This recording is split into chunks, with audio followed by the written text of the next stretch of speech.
So we are talking with Wally Kurth, both from General Hospital and Days of Our Lives, but Emmy nominated for Days of Our Lives. What was it like to film the scenes that led you to today? That what? The film the scenes that led you to today, surrounding, I believe, Victor's death? Yeah, well, Victor's death, I couldn't help but have John Aniston with me on that set and, during that time. So I just allowed John to be there with me. And, that was, I just used it because he was really important to me.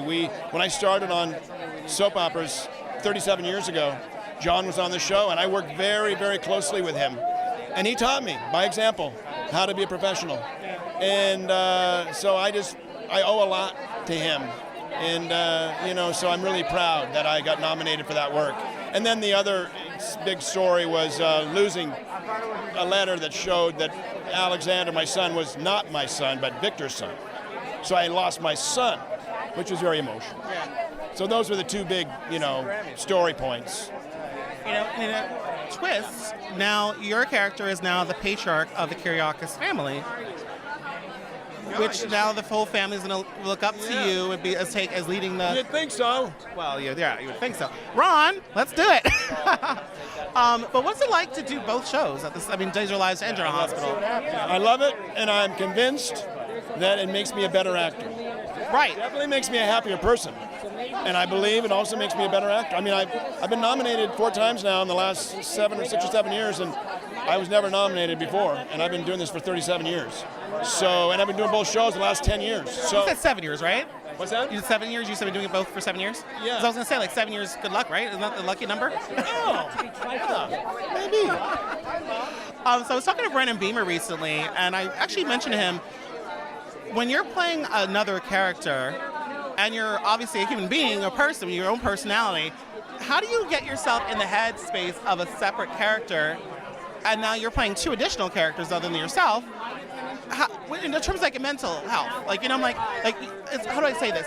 Essentially, some people look at people a weird way because they say, "Oh my God, you're acting funny," as yourself, but then you're actually acting as 2 and 3 people almost simultaneously. Well, I'm not thinking about more than one thing. I can't think about all those other characters, and I really do allow myself to just fall into the circumstances of that character at that time. And, I've been doing this so long that, people, I always laugh when people say, "Oh my God, Wally, your characters are so different." And I'm like, really? Are they really that different? I mean, they're both kind of in the rich, they're part of the, the blue blood family, the Kiriakis and the Quartermaines. But they have different relationships with different people. And it's about relationships. When I start working with Tracy Quartermaine, I'm now Ned. When I was working with John Aniston, he was Uncle Victor, and I was Justin. And it's those relationships that somehow, bring me to my character. And working with Alexander, I'm now Alexander's father. It's easy to fall into it once you start working with people. Ironically, for a hot minute, you went back to being Eddie Main. I know. Well, you never know. He can hit his head again. So, other than your own category, is there any other category you're looking forward to tonight? Actually, the cabinet with the glass in my living room. This is very nerve-wracking. You don't know. I mean, you have to make a speech. You got to think about it, and then it's just sometimes I just wish I could just go and enjoy it. But I'm looking forward to it. I mean, everyone is great. Kevin Frazier does a great job hosting. So it's just a great night. Well, congratulations on the nomination, and we'll see you inside. Congrats. Thanks.